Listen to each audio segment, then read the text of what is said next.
So yesterday was the November meeting. The agenda topics were goal progress measures 5.3 to 5.4 and constraint progress measures 5.1 to 5.2. Superintendent's report was on civic engagement in the math academies. So the first goal, 5, is related to CCMR. 5.3, the GPM, is related to the number of level 1 and level 2 certificates earned by high schoolers. So these are certificates earned through dual credit courses in PTech and early college programs. So the district said that they were on track with this goal. There was an increase from last year, and the data is also disaggregated by student groups, and it shows a comparison from the class of 2023 to the class of 2024.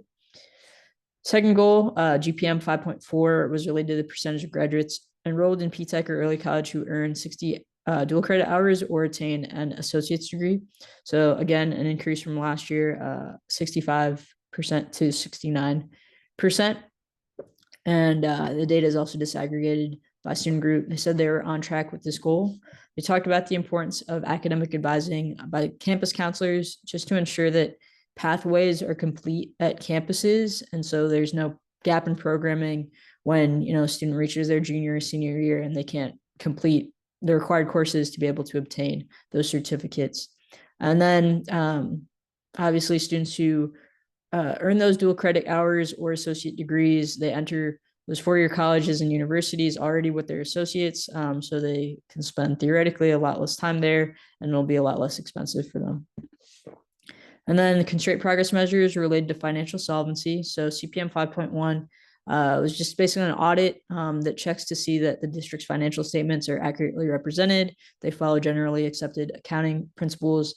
So nothing was found, which is a good thing. And it's been that way for the past 4 years. And then the second constraint, CPM 5.2, is related to the Superior School First Rating. So this is a TEA rating system that measures financial solvency for districts in Texas. And the district maintained their superior achievement score, which is the highest score you can get. And linked in the presentation is the link to the TA website that describes this first rating system in more detail. Whoops. There it is. And then the discussion, Trustee Mitchke said it's encouraging to see the district continues to maintain strong financial solvency. He also wanted to know the state changes to the CCMR rules. So previously, students just had to pass the certification test to be able to be CCMR met in this category. But now the student has to take the courses that are aligned to the program of study, and it often is multiple courses. It doesn't actually affect this data that was shared in this presentation, but it does affect the percentage of students who are CCMR met. And then what is the student to counselor ratio? So currently it's 270 to 1, and that has been drastically decreasing in previous years. So it used to be like 400 to 1. And then Trustee Foreman wanted to know why data on the military component, isn't available. So there's no GPM goal progress measure related to the military component of CCMR. They do have that data, but that's why it's not shared in these meetings. And then is there an overlap in the data for Hispanic and emergent bilingual students? So yes, so a student can be both Hispanic and emergent bilingual, and they would be, in this data essentially twice. And then she also wanted to know the pathways available at each campus, and then also wanted to know the data on students who potentially were going to drop out of the PTech programs, but they received interventions. How many of those students went on to then earn their associate's degrees?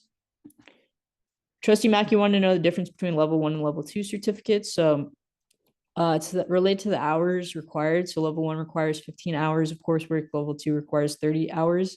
They did distinguish these from the industry-based certifications. So those IBC certifications are the ones that are being earned at Career Institute or CTA courses on campuses, but they're not exclusive to the dual credit offerings from PTech and early college.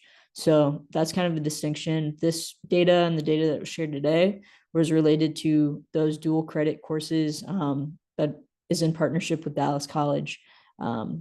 He wanted to know what pathways do most students take. So the highest concentration is in business administration or management, human resources, and software program development. And then what is the PTech early college attrition rate? So the percentage of students who kind of drop out of those P-TECH early college programs, it's 37%. The retention strategies include early intervention, progress monitoring, parent involvement, industry engagement opportunities, and then increasing the number of counselors. You want to know the reasons for attrition. So sometimes it's a lack of interest. Students just, when they're in the programs, don't like it. They're not interested in what's being offered, the pathways. But also there is, the level of rigor component. If a student isn't academically ready or successful, that can be a shot to their confidence, and they can say that they don't want to continue on with the P-TECH programs. He also wanted to know the attrition rate for previous years and also broken down by campus. Trustee Curry wanted to know a comparison of the P-TECH attrition rate to all the overall high school gen ed populations. Specifically, if P-TECH is showing stronger retention, can that then be used as like a recruitment tool? Trustee Weinberg wanted to know the impact of the TSIA on these courses. So there is an impact because these courses are college level courses. Students can only matriculate so far through these pathways until they have to meet TSI and pass TSI to continue on with those courses because they're now entering like college level courses. And then how are offerings of these programs selected? So they partner with Dallas College and Workforce Solutions to identify local labor market trends. I want to make sure that the pathways that are offered, students can actually gain employment after they graduate. And then Trustee White wanted to know data on military participation, specifically the percentage of students who earn, scholarships through JRTC, for example. And then also data on the student to counselor ratio disaggregated by districts and also campuses. And then the superintendent's report, the first thing they shared was on civic engagement. So in partnership with March to the Polls, the district had basically workshops on voter education, and then students were eligible to vote, who were eligible to vote were registered on the spot. They also had nonpartisan civic engagement clubs for high schoolers that were student-led. And then the Dallas County I Voted sticker for this year's election was actually designed by a Samuel High School student, Marely Lopez. It's there in the top right corner. And so this year, the district was able to register over 35,000 DISD students to vote. And then the second thing they shared was on math academies. So these academies are actually for teachers. They're professional development learning series designed to develop teachers' content, pedagogical, and curriculum knowledge. And there are going to be 3 sessions. The first one starts next week, and then it's basically once a month until January. And they're going to be provided to 500 teachers, math teachers in 47 priority elementary schools. And the idea is that this is like the pilot year, and they will roll this out to all elementary schools by 2025, 2026. And the idea is it'll increase teachers' confidence to help students build fluency and conceptual understanding of those kind of elementary school math concepts. And it starts in kindergarten. Those are the first grade in which they're going to be engaging in this professional learning series. Trustee Foreman wanted to know how pre-K was included. So there are not going to be pre-K teachers in these math academies, but they did say that professional development is vertically aligned across grades. Trustee Weinberg wanted to know how success is measured. So they're going to survey teachers, but ultimately it's going to be measured student outcomes at the end of the year. And then is there any way to accelerate this PD? So they did say they wanted to balance, acceleration of PD with the teachers' already large workloads and like lack of time. And then how can the district involve parents? They can help build fluency by practicing addition and subtraction facts, timetables, for example, with their kids. Trustee Mackey wanted to know if self-contained teachers are included in this training. So yes, they are. That's teachers who teach both math and reading, basically one class stays with them the whole day.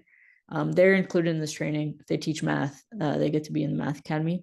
And how long will it take for improvements to be seen? So they said they should see, some immediate improvements just in observations, but also with programs like this, they typically don't see improvements immediately on this year's STAR, similar to the reading academies or the rollout of the high quality instructional materials. They see kind of the impact of those typically in years 2, 3, when teachers have had some time to like sit with the material. And then how are they developing growth mindsets for math? So specifically the idea that, people are not math people. They're trying to get teachers to unlearn the idea that problems can only be solved in one way.